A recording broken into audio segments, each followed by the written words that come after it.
भेटीचे जर व्हिज्युअल्स पाहिले तर माननीय पंतप्रधानांना आम्ही महात्मा फुले पगडी आणि उपरणं ही भेट दिली आणि त्याचबरोबर राजदंड हातात असलेला छत्रपती शिवाजी महाराजांचा एक पुतळा ही भेट दिली. या प्रतीकांकडे जर आपण बघितलं तर शिवशाहू फुले आंबेडकर विचारधारेची ही प्रतीक आहेत. या प्रतीकांना घेऊनच माननीय पंतप्रधानांचा आम्ही या भेटीमध्ये सन्मान सुद्धा केलेला आहे.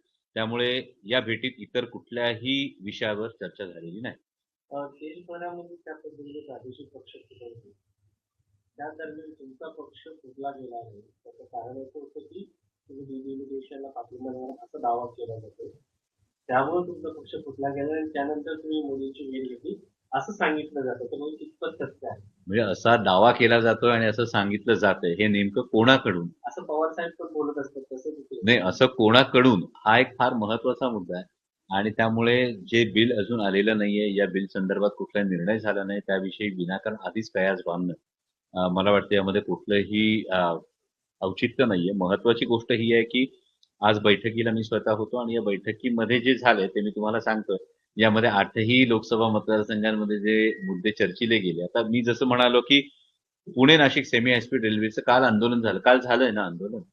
आज जो प्रश्न हा दिल्लीतून सुटणार या संदर्भात माननीय पंतप्रधानांनाच अवगत करणं, मला वाटतं याच्यामध्ये काही गैर आहे. पंतप्रधानांची भेट घेणं आणि ज्यासाठी 3 जिल्ह्यातले हजारो लोक रस्त्यावर येतात आणि त्या संदर्भात ते आंदोलन होतं. मग माननीय पंतप्रधानांकडे कैफियत नाही मांडायची, मग कोणाकडे मांडायची?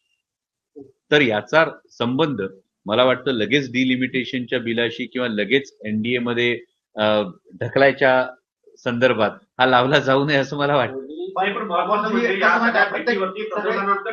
काय त्यांनी आश्वासन दिलं?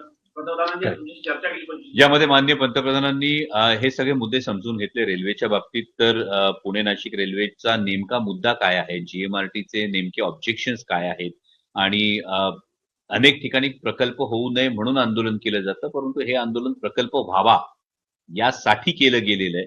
याविषयी पंतप्रधानांनी आवर्जून सांगितलं की याची संपूर्ण व्यवस्थित माहिती घेऊन याच्यावर काय आपल्याला तोडगा काढता येईल या संदर्भात नक्की आपण पावलं उचलू हे त्यांनी आश्वस्त केलं. पीएम गतिशक्ती टर्मिनलच्या बाबतीतही तीच गोष्ट होती. एकूण हेल्थच्या बाबतीमध्ये इंद्रायणी मेडिसिटीचा प्रकल्प आल्यानंतर निलेश लंकेंनी सुद्धा हेल्थच्या बाबतीतले अनेक मुद्दे जे उपस्थित केले त्या संदर्भात सुद्धा एकूण पब्लिक हेल्थ स्ट्रेंथनिंग आणि कॅन्सरचा जो प्रिव्हेलन्स वाढतो या संदर्भात आपल्याला काय करता येऊ शकतं, पीएम केअरचा फंड कसा वाढवू शकतो या संदर्भात या सगळ्या ज्या चर्चा होत्या मला वाटतं या जास्तीत जास्त या पॉलिटिकल पेक्षा या पॉलिसी मेकिंगच्या संदर्भातल्या चर्चा होत्या आणि त्या अतिशय सकारात्मक झाल्या. पॉलिसी मेकिंगच्या संदर्भामध्ये रेल्वे मंत्री, तुम्ही रेल्वे मंत्र्यांचं नाव घेतलं तर रेल्वे मंत्री आहे, लॉ अँड ऑर्डर असेल तर अमित शहा आहेत किंवा दुष्काळ असेल तर त्या संदर्भामध्ये एनडीआरएफ हे अमित शहाकडे येतात. तर वेगवेगळ्या विषयासाठी वेगवेगळे मंत्री आहेत. तर तुम्ही मंत्र्याकडे न जाता ते पंतप्रधानाकडे गेला. यामध्ये रेल्वे मंत्री महोदयांना अनेकदा या संदर्भामध्ये भेटून सुद्धा झालेले, या संदर्भात पार्लमेंटच्या फ्लोअरवर सुद्धा या गोष्टी झालेल्या आहेत आणि यानंतर आता you have to go to the higher authority ही परिस्थिती रेल्वेच्या बाबतीतली जे सगळ्या समस्या आहेत या संदर्भामध्ये आहे, कारण याच्यातून तोडगा निघत नाहीये. माझा आक्षेप कुणावर आहे, माझं म्हणणं आहे की याच्यातून जर तोडगा निघत नसेल तर आपल्याला ही गोष्ट योग्य ठिकाणी ही मांडावी लागेल. आता पीएम गतिशक्ती टर्मिनल जी गोष्ट आहे, आज तुम्ही माझ्या मतदारसंघातील चाकण एमआयडीसीची जर परिस्थिती बघितली तर 1.5 लाख कोटीपेक्षा जास्त महसूल असणारी एमआयडीसी आज अक्षरशः खड्ड्यांचं साम्राज्य आहे. मग याच्यामध्ये ही जर गोष्ट मांडायची आहे आणि अनेक ठिकाणी मांडून जर त्याला दाद मिळत नसेल त्यामुळे ती सर्वोच्च ठिकाणी मांडणं गरजेचं आहे. इतकं सोपं झाल्यानंतर आंदोलन होईल पुन्हा. तर आता तुम्ही हायर ऑथॉरिटीला भेटले, याच्यावरती अथॉरिटी नाहीये. त्यानंतर तुमचं आंदोलन याच्यामध्ये अधिक तीव्र होणार की यापुढे काय भूमिका? नक्कीच यापुढे आता त्यांच्याकडून काय पावलं उचलली जातात हे पाहू. महाराष्ट्र सरकारला त्यांच्याकडून काय सूचना जात आहेत, कारण यामध्ये काही पार्टी महाराष्ट्र सरकार सुद्धा आहेत, काही गोष्टी या पूर्णपणे केंद्र सरकारच्या अखत्यारीत आहेत. त्यांच्याकडून काय पावलं उचलली जात आहेत ती पाहू, कारण ही गोष्ट घडली पाहिजे, ही गोष्ट झाली पाहिजे, यासाठी आम्ही सगळे आग्रहीच आहोत. डॉक्टर ह्यांच्या पवारसाहेबांच्या तब्येतीची मोदींकडे विचारपूस केली गेली, त्यांची एनर्जीचं त्यांनी हो, आदरणीय पवार म्हणजे एकूण आम्ही जेव्हा हेल्थ आणि या सगळ्या गोष्टींविषयी जी चर्चा करत होतो की कॅन्सरचं वाढत जाणारं प्रमाण आणि यानंतर पीएम केअर मधल्या तरतुदींमध्ये काय बदल झाले पाहिजेत या अनुषंगानं बोलत असताना माननीय पंतप्रधानांनी पवार साहेबांच्या एनर्जीचं आणि एज इज जस्ट नंबर अशा पद्धतीनं मान्य पवार साहेबांचं पंतप्रधानांनी कौतुक केलं. हा मुद्दा निलेश लंकेंनी मांडला होता आम्हाला कळालं. कॅन्सरची संख्या जी आहे प्रत्येक जिल्ह्यामध्ये मोठ्या प्रमाणात राहते. तर प्रत्येक जिल्ह्यामध्ये कॅन्सर हॉस्पिटल हे वेगळं असावं अशी त्यांची मागणी होती. खरं निलेश लंकेंनी ही आवर्जून मागणी केली की प्रत्येक जिल्ह्यामध्ये एक वेगळं कॅन्सर हॉस्पिटल असावं. त्या अनुषंगानं त्याच्यावर पर्याय काय होऊ शकतो, तर यामध्ये इंडस्ट्रियल कॉरिडॉरचा CSR पूल जर झाला तर एक वेगळ्या माध्यमातून हे कॅन्सर हॉस्पिटलचं येऊ शकतं. त्यावर सुप्रियाताईंनी टाटा मेमोरियलचं जे अधिकार आहेत ते माननीय पंतप्रधानांकडे आहेत आणि तिथला जो एज डिफरन्स जो आहे, रिटायरमेंट एजचा जो एक फरक आहे, या संदर्भामध्ये त्यांचं लक्ष वेधलं. तर चाकण MIDC संदर्भातला एक प्रश्न आहे की 20 कंपन्या स्थलांतरित होणार असं कळतंय आणि 1,000 कोटींचा फटका बसणार आहे. यामुळे जवळपास 4,000 कर्मचाऱ्यांच्या रोजगारावरही याचा परिणाम होऊ शकतो. तर याबद्दल तुम्ही काय सांगाल? आज तुम्ही चाकण MIDCची जर परिस्थिती बघितली तर अतिशय दारुण परिस्थिती आहे. 1.5 लाख कोटीपेक्षा जास्त महसूल आणणारा जो इंडस्ट्रियल बेल्ट आहे, तिथे अक्षरशः खड्ड्यांचं साम्राज्य आहे.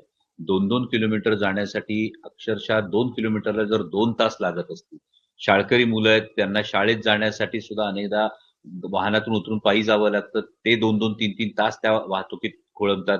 यामध्ये पुण्याच्या जिल्हाधिकाऱ्यांनी आदेश दिलेले आहेत की हे खड्डे त्वरित बुजवण्याच्या संदर्भात दिलेले आहेत. महाराष्ट्र सरकारला सुद्धा मी पत्र दिलेलं आहे की यामधला तळेगाव चाकण शिक्रापूर रस्त्याचा 59 कोटी रुपयांचं टेंडर निघालेलं आहे आणि आजही रस्त्यांवर जर खड्ड्यांचं साम्राज्य असेल तर मग या अधिकाऱ्यांवर कारवाई कोण करणार, याची जबाबदारी कोणाची? गेल्या जवळपास काही दिवसांमध्ये 19 जणांचा जीव या खड्ड्यांमुळे गेलेला आहे. मग या अधिकाऱ्यांवर, या कंत्राटदारांवर सदोष मनुष्यवधाचे गुन्हे दाखल होऊ नयेत का?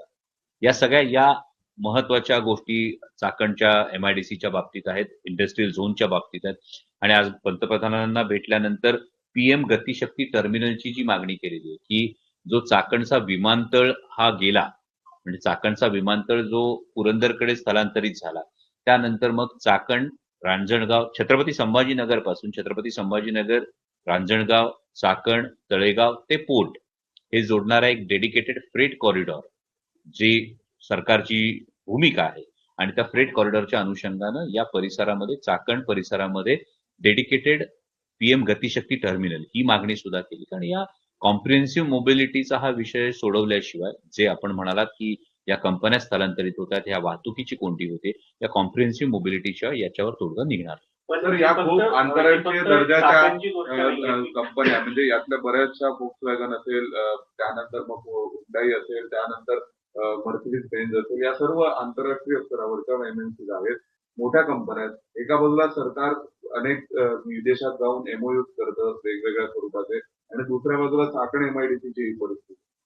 नाही, मी हेच म्हणतो की यात ही परिस्थिती अतिशय लाजिरवाणी परिस्थिती आहे की या मोठमोठ्या कंपन्यांना रेड कार्पेट घालून आपण आणतो खरं, पण त्यांना बेसिक अम्युनिटीज देऊ शकतो का? आजही जो CMP आहे, कॉम्प्रिहेन्सिव्ह मोबिलिटी प्लॅन आहे, म्हणजे पार्लमेंट संपल्यानंतरच मी PMRDAच्या आयुक्तांना यासाठीची भेटीची वेळ मागितलेली की हा कॉम्प्रिहेन्सिव्ह मोबिलिटी प्लॅन एकदा सादर तर करा, एकदा समोर दाखवा तरी की तुम्ही याच्यावर तोडगा कसा काढणार आहात. कारण तिथल्या स्थानिकांचे हाल होत आहेत, तिथल्या इंडस्ट्रीत येणाऱ्या कामगारांचे हाल होत आहेत. म्हणजे जर 19 जणांचा अवघ्या काही दिवसांमध्ये खड्ड्यात पडून जर मृत्यू होत असेल तर हे कुठल्याही गोष्टीला भूषणावह नाहीये आणि त्यासाठी हा कॉम्प्रिहेन्सिव्ह मोबिलिटी प्लॅन बनणं हे गरजेचं आहे. खरं तर प्रत्येक वेळेस पॉलिसी म्हटलं की महाराष्ट्र चांगल्या पॉलिसी आहे का? तर या सगळ्या संदर्भामध्ये आता साखर देखील मोठ्या प्रमाणात जात आहे. त्याची कारणं शोधणं गरजेचं वाटतं, कारण रोजगार 100% कारणं शोधणं गरजेचं वाटतं. दुर्दैवानं तुम्ही बघत असाल तर महाराष्ट्रामध्ये एक परंपरा होती की प्रत्येक अधिवेशनाच्या आधी, महत्वाच्या अधिवेशनाच्या आधी सगळ्या खासदारांची माननीय मुख्यमंत्र्यांबरोबर बैठक व्हायची. महाराष्ट्रात किती वेळा बैठक झाली हो? महाराष्ट्रात किती वेळा बैठक झाली की महाराष्ट्राचे कुठले मुद्दे केंद्राला मांडायचे यासाठी महाराष्ट्रात बैठक होते का? आता तुम्ही तसं काही प्रयत्न मुख्यमंत्री अनेकदा झालेले आहेत प्रयत्न. यामध्ये अनेकदा प्रयत्न होऊन सुद्धा या संदर्भामध्ये जर बैठक होत नसेल तर हे दुर्दैव आहे. म्हणजे चाकण MIDC सारखा मुद्दा असेल, आता मी पुणे नाशिक सेमी हायस्पीड रेल्वेचा जो मुद्दा आहे यामध्ये महाराष्ट्र सरकारचा स्टेक नाही का? जर 50% महाराष्ट्र सरकार निधी देणार आहे, जागा महाराष्ट्र सरकार देणार आहे, तर मग महाराष्ट्र सरकार हे ठामपणे सांगू शकत नाही का की आम्हाला रेल्वे याच मार्गे हवी आहे? या संदर्भातला जो कॉम्प्रिहेन्सिव्ह मोबिलिटी प्लॅन जो मी आता तुमच्याशी बोलतोय, म्हणजे एकीकडे तुम्ही म्हणताय की एक फार महत्वाचा मुद्दा आहे, MSIDC कडे तळेगाव चाकण शिक्रापूर एलिव्हेटेड कॉरिडॉर आला, पुणे हडपसर हा एलिव्हेटेड कॉरिडॉर आला. त्यानंतर तुमच्याकडे हडपसर यवत हा एलिव्हेटेड कॉरिडॉर आला. सो हडपसर यवत, तळेगाव, शिक्रापूर आणि पुणे शिरूर हे 3 कॉरिडॉर MSIDC कडे आले. माझी आपल्या सगळ्या माध्यमांना विनंती आहे की हजारो कोटी खर्च करून होत असणारे हे कॉरिडॉर सबलेटमध्ये होणार आहेत की त्याच कंपन्या करणार आहेत माहिती काढा. जर हे सबलेटमध्ये होत आहेत तर मग हा महत्वाचा मुद्दा आहे. तो मग एवढ्या चढ्या भावाने त्या निविदा का निघतात? दुसरा मुद्दा, आज तुम्ही सोलापूर हायवेला गेला तर खड्ड्यांचं जे साम्राज्य पसरलं, मग जबाबदार कुठली कंपनी आहे? नॅशनल हायवे हात वर करतं, नॅशनल हायवे सांगतं की आम्ही हस्तांतरण केलेलं MSIDC कडे. आज खड्ड्यांचं साम्राज्य आहे. रोज खड्ड्यांमध्ये ज्या काही समस्या, म्हणजे मी आपल्या सगळ्यांचं मनापासून आभार मानतो की यामुळे होणारे अपघात असतील, जेव्हा अपघात होतो, एखादा जीव जातो, त्याकडे लक्ष वेधलं जातं, पण त्याच्या अलीकडे पलीकडे जे नुकसान होतं, जो वेळेचा अपव्यय होतो, ज्या हेल्थ इश्यूज येतात, या सगळ्या गोष्टींकडे सुद्धा आपण लक्ष दिलं पाहिजे. आज या सगळ्या रस्त्यांचा कोणीही वाली राहिलेला नाहीये. मध्यंतरी सुद्धा माननीय गडकरी साहेबांनी पुण्यात येऊन त्याचं उद्घाटन केलं, त्याचं भूमिपूजनाचं हे केलं, कार्यक्रम मोठा झाला. पण मग या ज्या कंपन्यांना ही कंत्राटं गेलेली, या कंपन्यांची जबाबदारी निश्चिती नाहीये का ज्याच्यावर खड्ड्यांचं साम्राज्य? आणि मग याच्या कोऑर्डिनेशनसाठी जे आपण म्हणालात की महाराष्ट्र सरकार ही कोऑर्डिनेशन ठेवतंय का? जर खासदारांची अधिवेशनाच्या आधी भूमिका किंवा समजून घेण्यासाठी बैठकच होत नसेल, तर मग हे दुर्दैव हे आहे की यामुळे हे समोर यावं लागतं. आजही पंतप्रधानांकडे ही मागणी करत असताना मी आवर्जून ही गोष्टीचा उल्लेख केला की हे जे सगळे प्रकल्प मी तुमच्याकडे घेऊन आलेलो आहे, या सगळ्या प्रकल्पांच्या बाबतीमध्ये महाराष्ट्र सरकारकडे वारंवार पाठपुरावा करून सुद्धा म्हणावा तसा प्रतिसाद मिळत नाहीये. आणि म्हणून आम्हाला तुमच्या दरबारात येऊन, तुमच्या ऑफिसमध्ये येऊन, तुमच्या कार्यालयात येऊन आम्हाला ही गोष्ट व्यथा मांडावी लागते.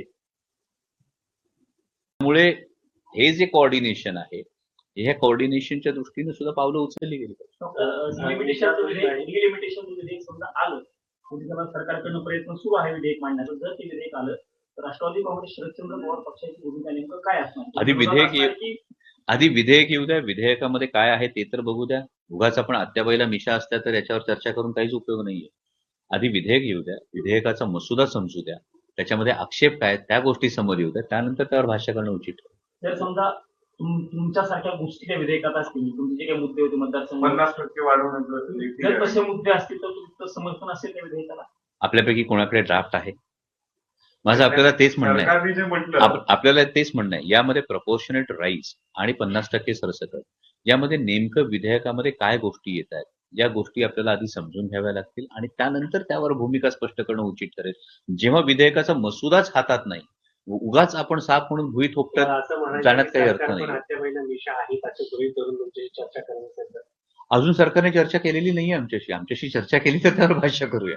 सर यामध्ये आणखी असं की ते म्हणाले जो मूळ घटना दुरुस्ती आली होती तीच आता पार्लमेंटमध्ये आहे, फक्त त्या विशेष अधिवेशनात ती संमत होऊ शकली नाही.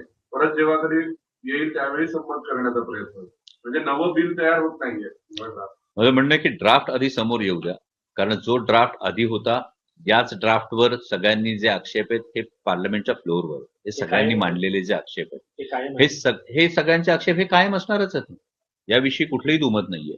यामध्ये काय नेमकी सुधारणा होते आणि काय ड्राफ्ट समोर होतो याच्यावर भाष्य करणं उचित ठरेल. हाच जर ड्राफ्ट आला तर तुम्ही सभागृहात उभं राहून मतदान करणार की वॉकआउट करणार? आम्ही सभागृहात याआधी भूमिका मांडलेली याविषयी. जर तुम्ही हाच ड्राफ्ट आला असं म्हणत असाल तर त्यावरची भूमिका आम्ही आधीच मांडलेली. यावेळेस तुम्ही वॉकआउट नाही करणार? मी म्हणतो की ड्राफ्ट समोर घेऊ द्या, कारण आपण फार जे शेतकरी कायदे होते त्यावेळेस वॉकआउट केलं होतं, त्यामुळे तशा पद्धतीचं वॉकआउट यावेळेस पाहायला मिळेल. आधी ड्राफ्ट समोर येऊ द्या, बिल कधी टेबल होतं ही गोष्ट समोर येऊ द्या, त्यानंतर त्याच्यावरची स्ट्रॅटेजी सांगावी. एनडीच्या संदर्भात शरद पवारांची नेहमी भूमिका जी आहे ती वेगळी झालेली आहे असं आंबेडकर म्हणतात. नाही, मी आंबेडकर काय म्हणाले ते भाष्य ऐकलेलं नाही पूर्ण, आणि ते कुठल्या कॉन्टेक्स्टने म्हणाले तेही ऐकलेलं नाही. त्यामुळे दोन मोठ्या नेत्यांनी, मी तुम्हाला तेच म्हणालो की मी पूर्ण ते ऐकलं नाही आणि त्याचा कॉन्टेक्स्ट जर मला माहित नसेल तर दोन मोठ्या नेत्यांच्या विषयी मी भाष्य करणं उचित नाही. सर, वेगळा प्रश्न आहे. झारखंडमध्ये विद्यार्थी पुन्हा आक्रमक झालेले आहेत. सरकार चर्चा करते, मात्र हे जर पॅटर्न पाहिले जगभरामध्ये तर विद्यार्थी जे आहेत, राजकीय नेत्यांची चर्चा होत असते, मात्र विद्यार्थी ते मागण्यावरती ठाम आहेत आणि आक्रमक आणि आंदोलक हिंसक. यामध्ये विद्यार्थी त्यांच्या न्यायासाठी, त्यांच्या न्याय हक्कांसाठी आंदोलनं करतात, ही गोष्ट वस्तुस्थिती आहे. कुठल्याही आंदोलनाला हिंसात्मक वळण लागू नये ही आपल्या प्रत्येकाचीच भूमिका आहे. परंतु या सगळ्यामध्ये केवळ मागण्या नाही तर एकूणच शिक्षण पद्धतीमध्ये आमूलाग्र बदल होण्याची ही आवश्यकता आहे, नितांत आवश्यकता आहे. केवळ वरवरची मलमपट्टी करून चालणार नाही. एकूणच शिक्षण पद्धतीचा सारासार विचार होणं गरजेचं आहे. म्हणजे एक साधं उदाहरण जेव्हा आपण मेडिकलच्या बाबतीत म्हणतो तर मेडिकलच्या सीट वाढल्या हे आपण अनेक ठिकाणी ऐकतो. पण किती सीट वाढल्यानंतर किती प्रोफेसरच्या जागा अजून रिक्त आहेत हो? गेल्या 12 वर्षांमध्ये जर आपण रिसर्चचा विचार केला तर रिसर्चच्या बाबतीमध्ये किती फार्मॅकॉलॉजिकल मॉलिक्युल्स हे भारताने संशोधित केलेत हो? आपण याची उत्तरं शोधा नाही का? याची उत्तरं शोधली तर आपल्याला एकूणच शिक्षण पद्धतीकडे किती वेगळ्या गोष्टी दृष्टिकोनातून बघायचं गरज आहे हे अधोरेखित होतं आणि हीच तर विद्यार्थ्यांची मागणी आहे. याविषयी काही पंतप्रधानांची चर्चा झाली तुमची? नाही पंतप्रधानांची आजही चर्चा झाली. मागे हाऊसमध्ये सुद्धा टेबल केलेलं जर तुम्ही स्पीच बघितलं असेल तर त्यामध्ये हीच गोष्ट होती. माननीय सुप्रियाताई सुळेंनी सुद्धा यामध्ये या ज्या परीक्षा घेतल्या जातात एनटीएच्या अनुषंगानं नॅशनल टेस्टिंग एजन्सीच्या अनुषंगानं त्यांनी जो मुद्दा मांडला होता की किती रिसर्चर्स हे इतर एक्झामिनेशनसाठी असतात, ते एक्झामिनेशन पॅटर्न सेट होण्यासाठी असतात. या सगळ्यावर ना सारासार विचार होणं गरजेचं आहे. आज तुम्ही जेव्हा विचार करता मेडिकलच्या बाबतीत सुद्धा जेव्हा तुम्ही ऑब्जेक्टिव्ह टाईपचे क्वेश्चन पेपर सेट करता तर ऑब्जेक्टिव्ह टाईपचे क्वेश्चन पेपर सेट करून तुम्ही नेमके कुठले डॉक्टर घडवताय? आम्ही याचा कधी विचार करणार आहोत की आम्ही फक्त वरवरच्या मलमपट्ट्या आम्ही एवढ्या जागा वाढवल्या त्यातून आम्ही किती खरोखर केपेबल लोक आणले? या सगळ्या गोष्टींचा विचार होणं गरजेचं आहे. त्यामुळे ही जी आंदोलनं होत आहेत ही आंदोलनं केवळ तात्पुरत्या मलमपट्टीने नाही तर एकूणच शिक्षण प्रणालीमधल्या आमूलाग्र बदलांनी सोडवणं गरजेचं आहे.